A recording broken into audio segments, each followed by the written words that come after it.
তপন কিচেনে বিশেষ নিবেদন নারকেল নাড়ু অতি অল্প সময়ের মধ্যে বানিয়ে ফেলুন।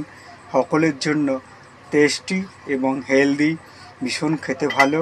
আপনাদের নিশ্চয়ই ভালো লাগবে, পুরোটা দেখবেন। যদি ভালো লেগে থাকে একটা লাইক করে দেবেন। নমস্কার, তপন কিচেন থেকে চলে এসেছি এক নতুন ধরনের রেসিপি নিয়ে। এর আগে আমি গুড়ের নারকেল নাড়ু বানিয়েছিলাম লক্ষ্মী পুজো উপলক্ষে। এইবার আজকের বানাবো আমি চিনি আর বাতাসা দিয়ে নারকেল নাড়ু। সঙ্গে হচ্ছে একটা নারকেল নিয়ে নিয়েছি, বাতাসা নিয়ে নিয়েছি, গুঁড়ো পাউডার নিয়ে নিয়েছি দুধের, আর নিয়ে নিয়েছি চিনি, আর সঙ্গে দিয়ে দেবো দুটো এলাচ। তো চলুন নারকেলটা হচ্ছে কুড়ে নিই। কুড়ুনি নিয়ে নিয়েছি, নারকেলটা কুড়িয়ে নিই। নারকেল কুড়ানো হয়ে গেছে, দুধটাকে লিকুইড করে নিয়েছি এবং চিনি, দুটো এলাচ, বাতাসা আর নারকেল কুড়ানো। তো চলুন এবার গ্যাস ওভেনটা জেলে এবারে নারকেল নাড়ুটা বানাই। গ্যাস বার্নার জেলে দিয়েছি আর ওপরে একটা কড়া বসিয়ে দিয়েছি। কড়াটা হালকা গরম হয়ে এসছে, এর মধ্যে আমি এবারে দিয়ে দেবো নারকেল কুড়ো। সব নারকেল কুড়ো দিয়ে দিই। গ্যাস বার্নার কম করা আছে, আমি দিয়ে দিচ্ছি বাকি উপকরণগুলি। দিয়ে দিচ্ছি চিনি, আর দিয়ে দিচ্ছি বাতাসা, আর জলের বদলে দিয়ে দিচ্ছি গুলে রাখা দুধ। বাতাসা ও চিনি গুলে যাবে এবং নারকেলের সঙ্গে ভালোভাবে মিশে একাকার হয়ে যাবে। চলুন নাড়তে থাকি এবং বাতাসা চিনিটা পুরো নারকেলের সঙ্গে মিশিয়ে নিই।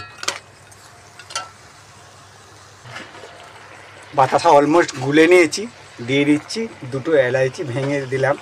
আপনারা পাউডারও দিতে পারেন। ওভেনটা এবার একটু কমিয়ে দিই। গ্যাস বার্নারটা কমিয়ে দিয়ে পুরো দুধ শুকিয়ে নিচ্ছি। দেখুন কত সুন্দর রং এসছে। ভালো করে শুকিয়ে নিয়ে যখন আমি আঙুল দিয়ে দেখব হাতে চিটা ভাব আসছে, তখন জানবেন যে হয়ে গেছে। তারপরে নামিয়ে নেব। অলমোস্ট হয়ে গেছে নারকেল নাড়ু। দেখুন সব ডালা ডালা পাকিয়ে যাচ্ছে, ঝরঝরে ভাবটা নেই, খুন্তির মধ্যে লেগে যাচ্ছে। তো এবার চলুন ঠান্ডা করে গোল গোল করে লাড্ডু বানিয়ে নিই বা নাড়ু বানিয়ে নিই। হালকা ঠান্ডা হয়ে গেছে, তো চলুন নিয়ে এইভাবে হাতের মধ্যে, গরম গরম না করলে ওটাকে বসে যাবে আর শক্ত হয়ে যাবে, আপনি আর ডালা পাকাতে পারবেন না। এই দেখুন কত সুন্দর লাড্ডু হয়ে গেছে। এইভাবে বাকি লাড্ডুগুলো আমি বানিয়ে নিই। হেলদি অ্যান্ড টেস্টি নারকেল নাড়ু গুড় বাতাসা আর চিনি দিয়ে অতি অল্প সময়ের মধ্যে সকলের প্রিয়, যখন তখন আপনি খেতে পারবেন নারকেল নাড়ু।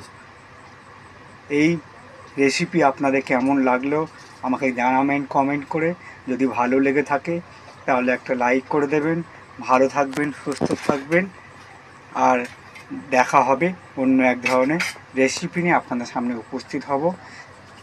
আবার বলছি, ভালো থাকবেন, সুস্থ থাকবেন, দেখা হবে অন্য এক রেসিপিতে। ধন্যবাদ।